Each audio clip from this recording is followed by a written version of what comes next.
In the depths of despair, a young child named Ella remained shackled to the cold steel chair, her spirit crushed under the weight of her captor's agenda. The sterile chamber seemed to pulsate with an eerie energy, each corner whispering tales of suffering and torment. Her heart sank as she heard the approaching footsteps, their ominous rhythm reverberating through her fragile frame. The door swung open with a mechanical creak, revealing the agents of the Omega Directive. Their presence cast a chilling shadow over the room, their faces obscured by masks of detachment. Ella's gaze met their unyielding eyes, and a shiver crept down her spine, foretelling the horrors that awaited her. Their movements were precise, methodical, as they closed in on her, their gloved hands a sinister promise of pain and experimentation. Fear constricted Ella's chest, suffocating her hope as she realized the futility of resistance. The Omega Directive had a vice-like grip on her existence, pulling her deeper into their nightmarish web. Helpless and resigned to her fate, Ella allowed herself to be taken away, her small frame dwarfed by the encroaching darkness. Her wide eyes darted around the sterile environment, absorbing every chilling detail. The gleam of sharp instruments, the humming of machinery that echoed with a hidden terror, and the unfeeling gaze of her captors. As she crossed the threshold into the realm of further torment, a sense of foreboding settled upon her like a suffocating fog. The walls seemed to whisper with the agonized cries of those who had come before her, their spirits forever trapped within the Omega Directive's malevolent grasp. The fear that gripped her heart served as a constant reminder of the horrors that awaited, the harrowing path she was forced to tread. And so Ella became a mere pawn in the Omega Directive's insidious game. Her existence, once filled with hope and innocence, was now entwined with the darkest depths of human cruelty. As she disappeared into the abyss of the next experiment, the world remained oblivious to the atrocities unfolding in the name of power and control. Hi, I'm Eastern, and welcome back to Tabletop Tavern for our part 3 of episode 0. In this episode, we're going to discuss our characters that we've created for the Starforged Forged in Fire campaign that myself and my friend Zuln are going to be playing in. This video is going to discuss the character creation process within Starforged, and I'm going to go through each of the various stages of character creation and discuss the options and things that we decided for our characters. We thought about some ideas for our characters actually before we started going through the details of the character creation process, so some of that came into play when we were building it, but Starforged is really great, and it just gives you so many options of what they call assets, and it just really lets you build a unique character, and it gives you the freedom to kind of do what you want with your character. You're not tied to like a specific role or anything like that, even though stat-wise and asset-wise you can kind of sort of narrow it down, but you're not limited to those options. You can still do anything you want. You're going to be better at certain things. So I'll go through the character creation process here and show you the options we picked for our characters. This will actually be the last video in this series. All right, so let's get started and we'll jump in to Foundry and show you our characters. All right, our first character that we're going to discuss today is Emma Valtor, which Zuln is going to be playing Emma. And Emma is the younger sister of my character, who I will discuss next. But the first thing you need to do when you're making your character in Starforged is to choose 2 assets among the paths options. Assets are what you would describe as, from other games, you would describe, they would be like your class abilities, or they would be your defining like archetype options for your character. The rulebook describes them as your notable traits and resources used by your character. Zuln picked for Emma, the first path he chose was kinetic. Kinetic allows you to wield kinetic powers. You can focus and remotely push, pull, or lift objects, constrict objects, even people that are about your size or smaller. It also says when you are in a risky situation and draw on your powers to make a move, you can add +2 at losing 2 momentum. One of the upgrades for kinetic is you can do the same, but instead draw on your powers in a desperate effort to change the outcome of an action.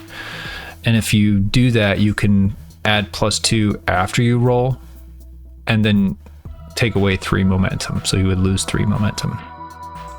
The third upgrade for kinetic is when your momentum is at its max, you can attempt a great kinetic feat, such as manipulating large objects and creating destructive bursts of concussive force. So it's just an all-out use everything. So once you do this, you reset your momentum.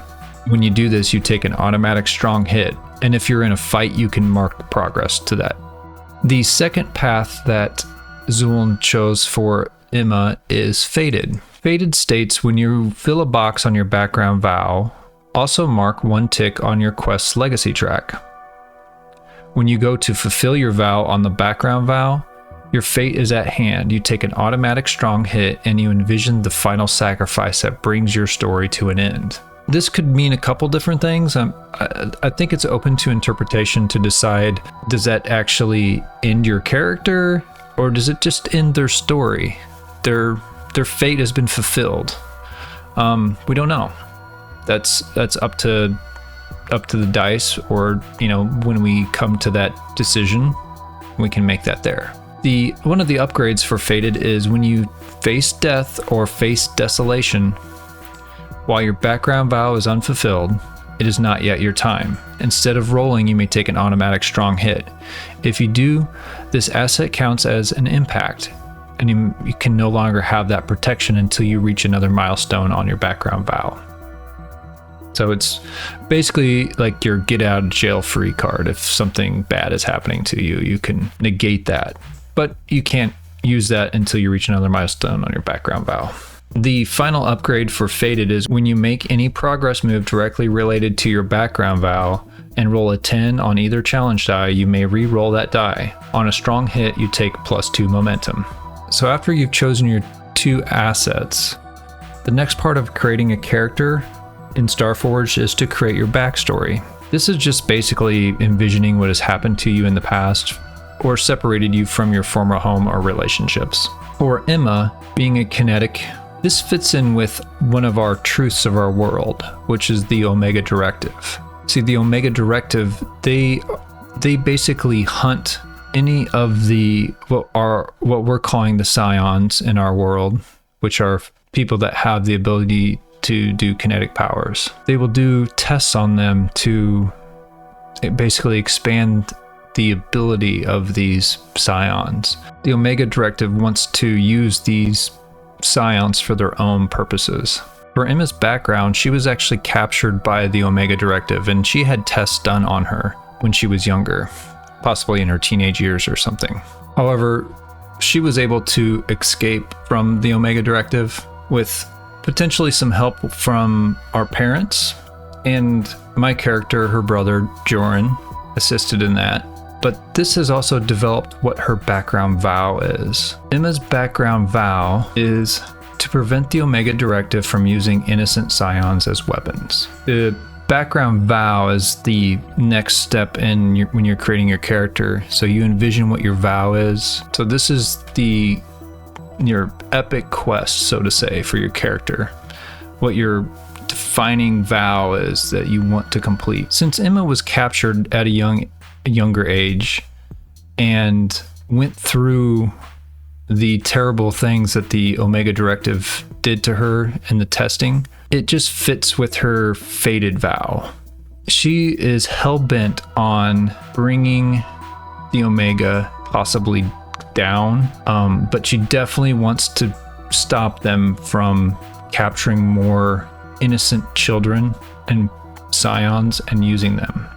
It's not only that the fated just fits with the character, but we both think it'll be possibly an epic scene when it comes time to fulfill that vow and bring in that fated asset full circle. We both think it'll just make for a really good story. The next step when creating your character is called board your starship. So you give yourself the starship command vehicle asset and name your ship. Our ship is called the Clarion Call.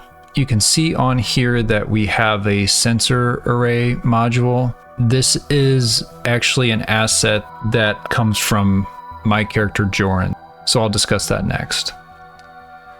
But for Emma, she chose the Diplomat asset. When you choose your final asset, it can be among the categories of a module, a support vehicle, a companion, or a path. So she chose to pick another path, which was Diplomat. That allows you, when you swear an iron vow to resolve a dispute, negotiate an agreement, or gather support, you can add a +1. On a strong hit, you mark progress on the quest. When you fulfill your vow on a diplomatic mission, when it's formidable or greater, you can score a hit. Also mark 2 ticks on your bond's legacy track. An upgrade to the Diplomat is when you make a move to defuse, reason, or negotiate, add +1. On a miss, you may take a different tack. Envision this new approach, re-roll all dice and add a +2. If you score a miss yet again, you face a dire complication or blow your reputation as you pay the price. The last upgrade for Diplomat is when you make a connection or sojourn, add +1. If you sojourn and score a strong hit with a match, you are shown great kindness and respect. Take a +2 momentum or make an extra recover move with an automatic strong hit. So now that Emma has her 3 assets, the ship, and the background vow, the next step is to set your stats. In Starforged, you have 5 stats. You have your edge, your heart, your iron, your shadow, and your wits. You arrange the values across these 5 stats. You have 1 3, 2 2s, and 2 1s, and you arrange these across your 5 attributes. For Emma, her primary stat is going to be heart. This kind of fits in with the diplomatic asset really well. Her edge and her iron are both 2, and these kind of lead more towards her kinetic abilities. She's kind of more agile and a little bit stronger than the average person. Her shadow and wits are both 1s. After you set your stats, you're going to set your condition meters, which are your health, your spirit, and your supply. You'll set those to 5. And then you're going to set your momentum to +2. The final steps for making your character in Starforged, you're going to envision your character's looks, which we have done character artwork for. We've named our characters already. And then the last step is you gear up. So you'll give your character the necessary gear that they start with in their personal items. Up next, we have my character, Joran Valtor.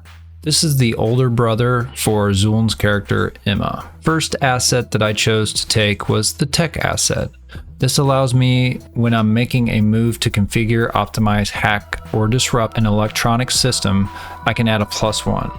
On a weak hit, I can choose to press my luck, and if I do, reroll all dice and add +2. Next upgrade for tech is when I attempt to withstand damage and score a miss, I may attempt to reroute power or reboot critical systems. If I do, first lose 2 momentum, then reroll all dice and add wits instead of plus integrity and count a weak hit as a miss. The third upgrade for tech is when I face danger or secure an advantage by creating a computer program to perform a specific complex function, add +2 and take +1 momentum on a hit. One time only, when you trigger the program to fulfill its purpose, reroll any dice. The second asset that I picked for Joran is Infiltrator. This path allows me, when I'm making a move to break into a secure site, infiltrate a protected area, or hack or manipulate a secure system, I can add +1 and take +1 momentum on a hit. On a strong hit with a match, access is easier than expected and I take another +1 momentum. The second upgrade for Infiltrator is when I'm facing danger or securing an advantage to establish a false identity, I can add +1. On a hit, I may add another +1 when using that identity to deceive or influence others. If I score a miss with a match, when using that identity, your deception is completely and dramatically undone. The final upgrade for Infiltrator is when you check your gear for a device with a specific function to aid in infiltration, espionage, or sabotage, I can add +1. On a hit, reroll any dice the first time you make the move aided by the device. Again, after picking your first 2 path assets for your character, you come up with your backstory. Jorn's is similar in that he somehow aided in the extraction of Emma from the Omega Directive. Whether that was assisting with other people in that escape or doing some kind of technical hacking to break into the systems to allow her to escape. His hacking background was a key component of whatever it was that he did to help her escape. But also involved in that was something we both agree on, which is that our parents were somehow related to this. We don't necessarily know how they were involved. We just know that they were. It's possible that they assisted in this or one of them assisted. We don't know yet, but we want to find out, which is what comes into play for his background vow. We need to find our parents and discover what has become of them. The last that we saw or heard from our parents was during this period of time when they escaped from the Omega Directive. But possibly finding our parents could lead to more information on the Omega Directive and assist it in Emma's background vow. The final asset that I chose for Jorn is actually an upgrade module for our ship, the Clarion Call. So I picked the sensor array. Sensor array allows us, when we're taking an expedition, we may re-roll 1 challenge die. And this is when we're using our sensors to scan the paths ahead to spot dangers. The next upgrade to sensor array is when you secure an advantage or gather information by scanning your vehicle's surroundings or analyzing a nearby object. Choose one and take a +1 momentum on a hit. I can choose a manual scan and add +1, or an automated scan. Instead of rolling the action die, make it the value of your vehicle's integrity. The third upgrade is when I enter fray against an ambush or face danger to detect hidden threat, you may roll +integrity. If you do, re-roll any dice and take a +1 momentum on a hit. The next part of the character creation is setting our stats for Jorn. In Jorn's case, he's really intelligent, so I wanted his wits to be pretty high. He's very good at hacking and using his intelligence and his wits. His shadow and heart are both 2. The shadow kind of lends to the infiltrator type of asset, so I definitely wanted that to be a little higher. His edge and iron are both 1. So he's not a very strong character. He uses his brain more than his brawn. Again, the next step is to set your condition meters so the health, spirit, and supply are all 5. Momentum is +2. The character looks are done. We've named him, and his gear is done. Okay, so you've met the brother and sister team of Jorn and Emma, and that is this is technically our last episode before the first game session, which we've technically already played, and that we play this in little bits and pieces. It's not filmed live, so the games are played when we get time to play, but I'll be going through and doing a narrative summary, maybe even some like voiceovers, maybe for the characters and the NPCs, and showing you the dice rolls, but giving you the story in manageable chunks, 10-15 minute episodes, something you can jump in and watch pretty quickly, as I mentioned earlier in like maybe the first episode.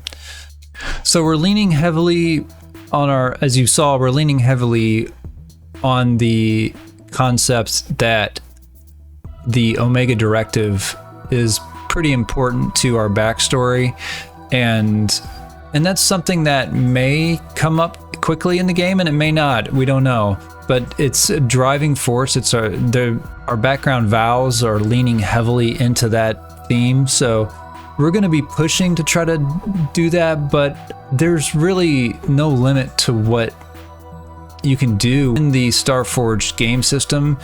it's really kind of open-ended to how you want to play your game. So, we may get stuck on side missions for several episodes. Who knows? but having that background vow is going to really kind of always give us something to push the narrative towards. So the plan is to maybe try to get an episode out every couple weeks, depending on how much playtime we have. We both have our own games that we play in other game systems outside of this. So this is a project that we do in between those when we have time. But expect to get an episode about every 2 weeks. And hopefully our characters live long enough to make this last a while. That's the cool thing with this game is, it's okay if something bad happens to them and they don't make it, and it's okay if the game doesn't go in the direction you want it to. I think that's what's kind of fun, is the dice kind of determine that. So anyway, thanks for watching these first 3 videos of this project, and I hope that you stick around and watch more, as like I said, the first episode 1, it's going to be coming out in a couple weeks. And as always, thank you and take care.